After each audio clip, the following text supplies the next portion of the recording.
Hello guys, നമ്മളൊരു ചെറിയ ഷോപ്പിങ്ങിന് പോവാണ്. രാവിലെ തന്നെ വീട്ടിൽ നിന്ന് ഇറങ്ങി KSRTCയിൽ കയറി നമ്മൾ മൂന്നാറൊക്കെ പോയി. അതിനുശേഷം വേണം നമുക്ക് അടിമാലിക്ക് പോകാനായിട്ട്. നമ്മുടെ എയിം എന്ന് പറയുന്നത് കുറച്ച് ഗ്രോസറീസ് ഷോപ്പ് ചെയ്യുക എന്നുള്ളതാണ്. അതുകൊണ്ട് തന്നെ നമ്മൾ ചൂസ് ചെയ്തത് അടിമാലിലുള്ള സ്മാർട്ട് ബസാറാണ്. നമ്മളവിടെ ചെന്നപ്പോൾ തന്നെ കണ്ടത് അവിടെ നാളെ വിഷു ആയതുകൊണ്ട് ഒരു വിഷുക്കണി ഒരുക്കുന്നതാണ് കേട്ടോ. വിഷു പ്രമാണിച്ച് ഒരുപാട് ഓഫേഴ്സായിരുന്നു. ഞാനവിടെ വാങ്ങാൻ ഉദ്ദേശിച്ച സാധനങ്ങളെക്കാളും ഹന്ന ഓടി നടന്ന് ഓരോ സാധനങ്ങൾ എടുക്കുകയായിരുന്നു കേട്ടോ. ഇവിടെ ഓരോ ഐറ്റവും ഡിസ്പ്ലേ ചെയ്തിരിക്കുന്നത് കാണുമ്പോൾ തന്നെ ഭയങ്കര അട്രാക്ഷൻ തോന്നുന്ന രീതിയിലാണ്. അതുപോലെ തന്നെ പ്രൈസ് ആണെങ്കിലും നമുക്കൊരു കൺഫ്യൂഷനും ഇല്ല. ഓഫറാണെങ്കിലും അങ്ങനെയൊക്കെ തന്നെയാണ്. ഞാൻ നേരത്തെ പറഞ്ഞതുപോലെ വിഷു പ്രമാണിച്ച് ഒരുപാട് ഓഫേഴ്സായിരുന്നു എല്ലാ കാര്യങ്ങൾക്കും. ദേ ഇതാണ് അവർ അവിടെ ഒരുക്കി വെച്ചിരുന്ന വിഷുക്കണി.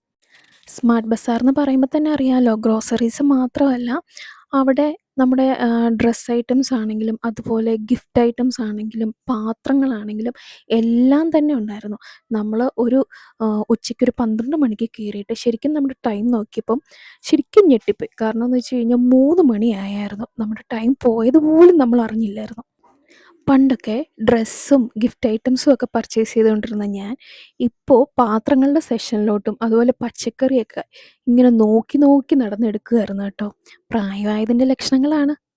പണ്ട് നമ്മുടെ പറമ്പിലൊക്കെ വെറുതെ വള്ളി പിടിച്ച് കിടന്ന് വെട്ടിക്കളഞ്ഞിരുന്ന നമ്മുടെ ചൗച്ചൗ ഇല്ലേ, ചൊച്ചയ്ക്ക എന്ന് പറയും, അതൊക്കെ ഇവിടെ ഡെക്കറേറ്റ് ചെയ്ത് വച്ചിരിക്കുകയാണ്.